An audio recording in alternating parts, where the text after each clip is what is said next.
Hello, everyone. I want to take this time to and give you a state of the church address and let you know how we will be doing church for the foreseeable future. As many of you know, the Delta variant of COVID-19 is wreaking havoc on our nation, our state, but it has seen a huge spike here in our county and our little community of Needville. It has even hit even closer to home by going inside of our own walls and hitting our congregation. Those members who have tested positive for the COVID virus are certainly in our prayers. And I am absolutely happy to sing the praises of our God that he has brought healing already to those persons and continues to do great healing works within them. And before I go any farther, I do want to emphasize the importance of good hygiene practices as this variant continues to flood into not only our community, but all over. Washing your hands when you have to be in large gatherings of people, wearing a mask helps. I also want to take this opportunity and encourage you, if you have not done so already, or, and of course, unless you have pre-existing health conditions that prevent you from doing so, I would ask you to consider getting the vaccine, the COVID-19 vaccine. You can get it at numerous locations, not only here in Needville, but in the surrounding areas in Rosenberg, Richmond, and in Sugar Land. Please do that. I myself got the vaccine a while back. I got the 2 shots. The second one was a little more difficult than the first. It took me out of commission for about 24 hours, but it has been proven that with the vaccine, while you may not be immune to the disease itself, the effects and the symptoms of the disease are far less for those that have gotten the vaccine than those that have not.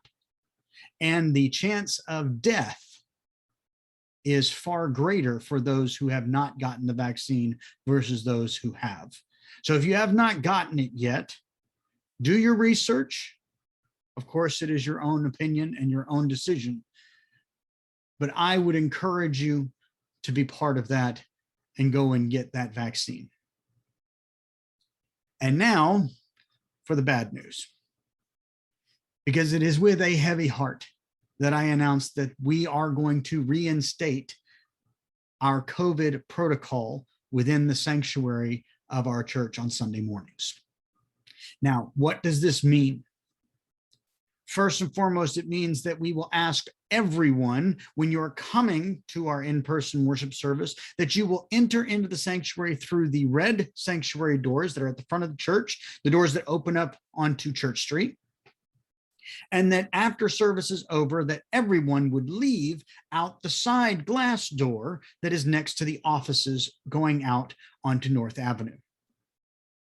We are going to ask that everyone, as they enter into the sanctuary, use the hand sanitizer at the table to make sure that they disinfect their hands as they come in to the sanctuary. And finally, we will ask that all persons wear masks and or face coverings for the entire time they are in the sanctuary. Now that's a little bit of a departure from where we were before, and let me tell you why. We are doing it for the entire duration of the service because we are not going to implement the second service again. We are going to stay with one service on Sunday mornings at 10:45. Because of this, if you've been in our sanctuary, you know social distancing is a little difficult in our intimate sanctuary, which means that I'm not going to kick anyone out of a sanctuary that wants to worship God. I don't have it within me to do it. So because of that, there may come times that we have enough people in the sanctuary that social distancing may not be completely possible. And while we will do our dead level best to make sure that we are distanced as much as we possibly can, making sure that we wear our masks the entire time will hopefully counteract the lack of distance that we have inside the sanctuary. Now, we will have disposable masks at the front of the sanctuary. As you come in and get your hand sanitizer, you can grab a mask if you don't have one, and then toss it away as you leave the sanctuary. But we will ask that every person that comes into the sanctuary wear a mask through the service. Lastly, I do want to say this. If on a Sunday morning and you are ready to go to come to church and you don't feel 100%, you got a runny nose, you're coughing a little bit, you have some achiness, you've got a sore throat, even if you are almost positive that it's just allergies, even if you are convinced that it's just allergies, I would ask you to stay at home. We have our YouTube channel that has worship as part of that outreach ministry. That is a wonderful alternative to being in person in the sanctuary.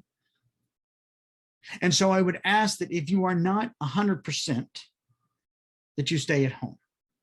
I would certainly encourage you, if you have any of the symptoms that are part of the COVID virus, that you would go get a test just to make sure. But if you don't want to do that, that's fine.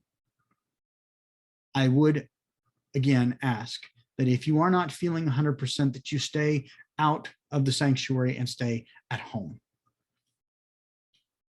Now, I want to say this. I take absolutely no pleasure in doing this, in making this announcement. And I can promise you it has taken me many days of prayer and research and earnest seeking of God's will to come to this conclusion. But I truly believe that this course of action is in accordance with what God wants in his church, for the Needville Methodist Church. And it is in accordance with some of the words that I try to live by on a daily basis. Paul's words to the Corinthians when he says, I have become all things to all people so that I might by any means save some. By doing all of this, we open up the sanctuary and tell everyone in our community that we value their health and that we value their safety. I ask that you pray for protection, for grace, and for peace, for not only our nation, our state, and our town, but also for our congregation. I joyfully and with abundant hope look forward to a time when we can take these protocols and make them be a footnote in the grand story that God is writing here. But until we can officially say that it is a footnote, I ask for your prayers, and I ask God to protect us so that we, as his people and followers of his blessed Son, so that we might continue to build his kingdom here on earth and within our community.